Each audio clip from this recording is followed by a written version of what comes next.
3 દિવસ રાજ્યના કેટલાક વિસ્તારમાં ભારે વરસાદની આગાહી। આજે મહીસાગર દાહોદમાં વરસાદનું ઓરેન્જ એલર્ટ, તો વલસાડ અને વડોદરા સહિત 10 જિલ્લામાં ખાબકી શકે ભારે વરસાદ।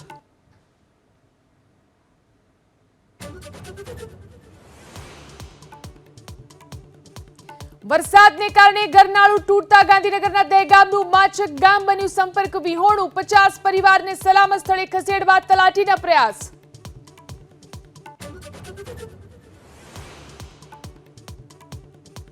પાંચ બોગસ સરકારી આઈ કાર્ડ અને 16 સિમ કાર્ડ સાથે યુવકની ધરપકડ। આણંદના બોરસદમાં પ્રિન્સિપાલ ડિસ્ટ્રિક્ટ જજના હોદ્દાનું અને સેશન્સ કોર્ટ વડોદરાના રાઉન્ડ સીલવાળા મળી આવ્યા આઈ કાર્ડ।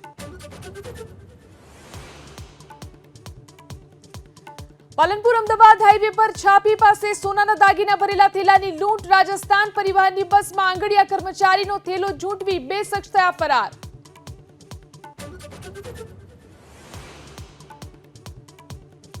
વિનેશ ફોગાટ અને બજરંગ પુનિયાએ રેલવે વિભાગમાંથી આપ્યું રાજીનામું। બપોરે 3 વાગ્યે કોંગ્રેસમાં થશે સામેલ। મલ્લિકાર્જુન ખડગે સાથે મુલાકાત કરવા પહોંચ્યા વિનેશ ફોગાટ।